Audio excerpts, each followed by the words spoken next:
Hi everyone, and thank you very much for tuning in to Crack It, and once again welcome to another video. As we all know, the world is now focused on Ashes.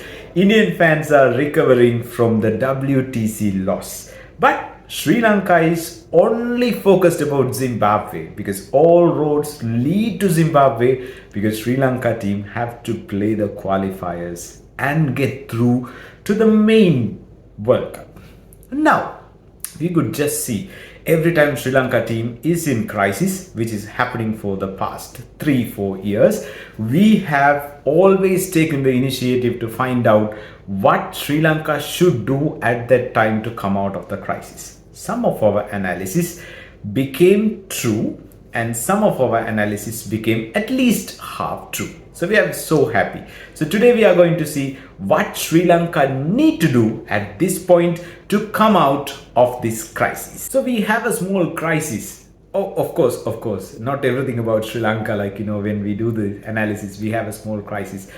There were no ODIs being played in Bulawayo ground from 2018. So we have to rely on the statistics of Harare, but whereas Sri Lanka is going to play the first round of the qualifiers in Bulawayo. So but we see, because we can sometimes take some advice, some analysis from Harare, and we hope the Bulawayo plays pretty much safe. So if you are to win a match, does winning a toss matters in Harare? It does. So if you win the toss, most of the time captains go to ball first. And if they ball first, 9 out of 12 times they have won it. So obviously, if you could just see, if you are to play in Harare when Sri Lanka goes to the second round, we hope that they will make it. And at that time, Sri Lanka need to win the toss. They should learn how to win the toss. I know it's very hard, but let us see. Rasun Shanaka might need to do that. But at the same time, if you win it, you have to ball first. In Zimbabwe, if you are to score runs, you should be scoring in the last 10 overs, because if you could see the trend, it's been steadily growing for each phase. So if you are to bat first, or if you are to chase, your first 10 overs, you need to be a little bit careful about stabilizing your wicket. So perhaps Pathum Nisanga and Dimut Karunarthana should provide that stability. And as things goes on, so in the last 10 overs, look at the strike rate. You need to have a massive flourish. So they somehow need to keep Dasun Shanaka at the place at the last 10 overs. And even the batters, perhaps Sadira Samaravikrama and some others who are batting at that time, should provide that explosiveness at the last 10 overs. Now you can see the strike rate comparison between both the batting first and chasing team. You can see the gap in the first 10 overs. It's not that high, because obviously if batting second teams are winning so much, so they need to produce something extraordinary there. That's fine. But look at the phase between 20th overs to the 30th overs. But if you are a chasing team, it's a very, very strange thing. Your acceleration should happen between 20th over and the 30th over. And then you don't let your tempo down and to go. So it's a very unique trend, because mostly in the grounds you see the acceleration mostly happen after the 40th over or the 30th over. But in Zimbabwe, because if you just leave that phase, I think it's very hard for you to catch up in the chasing. So if you are a chasing team, mindful, the 20th to 30th over is where the magic should happen, or the flourish should begin, and you shouldn't let the tempo down, you should keep it going. Here we are going to see the number of wickets fallen per runs at each phase. Can you see the graph steadily going up, and especially after the 20th to the 20th over, where the 20th to 30th over, the gap, you can see a huge jump. So that means teams are scoring well, because if the wickets are losing at that time, the graph should come down, but it's not coming down, it's going up.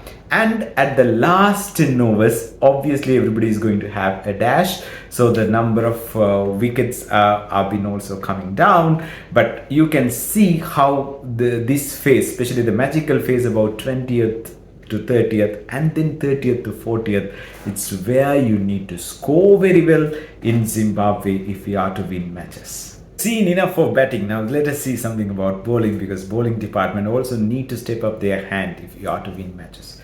you can see a unique trend there.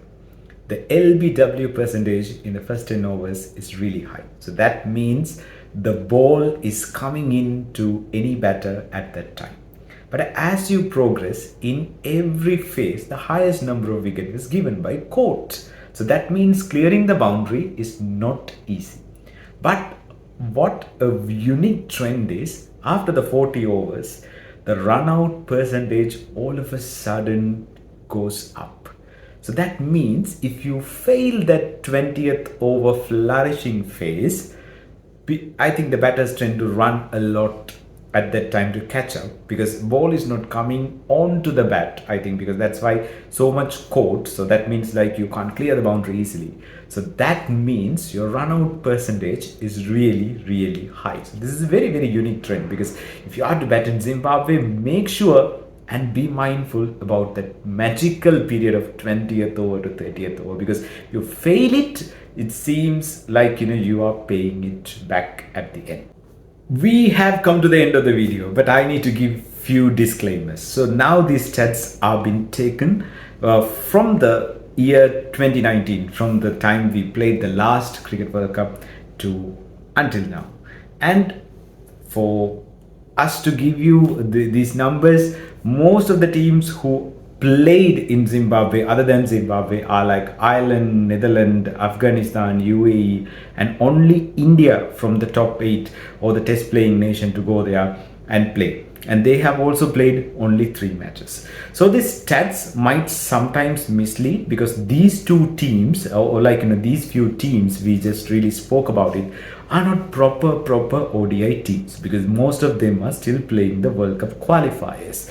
So the stats might sometimes surprise us, but that's the general trend. Even those teams play like this in Zimbabwe. So with this, we will conclude the video. But from Crackit YouTube channel, we wish Sri Lankan team and Dasun Shanaka all the best for the qualifiers, and we too, like you, expect Sri Lanka to go through to the main World Cup, so that the World Cup will be more interesting and enjoyable to all of us. Thank you very much for tuning with us, and if you think this video is worth sharing, please share, and if you think the channel is worth subscribing, please do subscribe and support us. Thank you.